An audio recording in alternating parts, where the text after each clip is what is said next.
মিয়ানমারের সামরিক বাহিনীর নির্যাতনে বাস্তুচ্যুত হয়ে বাংলাদেশে আশ্রয় নেয় লাখ লাখ রোহিঙ্গা। তাদের প্রতিদিনকার জীবন ধারণে ব্যয় হয় প্রচুর অর্থ। তবে দিন দিন কমছে রোহিঙ্গাদের জন্য দাতাদের পাঠানো সহায়তা। এমন বাস্তবতায় তাদের জন্য প্রায় 94 কোটি ডলার সহায়তার আবেদন করেছে জাতিসংঘ। সোমবার জেনেভায় অংশীজনদের সঙ্গে নিয়ে জয়েন্ট রেসপন্স প্ল্যান জেআরপি এর উদ্বোধনী অনুষ্ঠানে আন্তর্জাতিক সম্প্রদায়ের কাছে এ আহ্বান জানায় জাতিসংঘ শরণার্থী বিষয়ক সংস্থা ইউএনএইচসিআর ও আন্তর্জাতিক অভিবাসন সংস্থা। দাতা গোষ্ঠীর পাঠানো অর্থ সহায়তা কমে গেলে বাংলাদেশে কঠিন পরিস্থিতির মুখোমুখি হবে রোহিঙ্গারা, এমন সতর্কবার্তা দিয়েছে জাতিসংঘের এ দুই সংস্থা।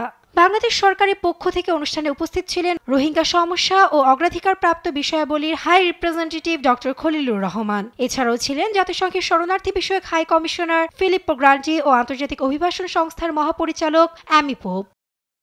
উদ্বোধনী অনুষ্ঠানে বাংলাদেশের কক্সবাজারের রোহিঙ্গা ক্যাম্প থেকে ভার্চুয়ালি যুক্ত হন জাতিসংঘের আবাসিক সমন্বয়কারী। Thank you for joining today's launch of the Joint Response Plan.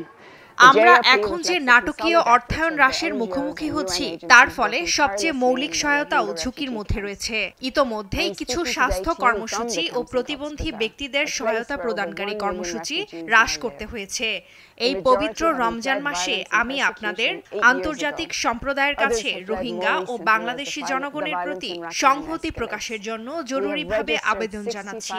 দয়া করে তাদের জানান যে তাদের ভুলে যাওয়া হয়নি।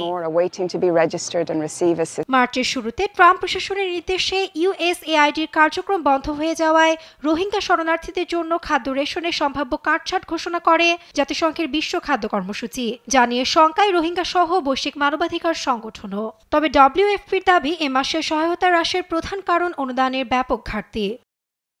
তবে রয়টার্সকে দেয়া এক ঊর্ধ্বতন বাংলাদেশি কর্মকর্তার তথ্য বলছে, যুক্তরাষ্ট্র যেহেতু রোহিঙ্গা শরণার্থীদের শীর্ষদাতা, তাই সম্ভাবনা রয়েছে সামগ্রিক অনুদানে প্রভাব পড়ার।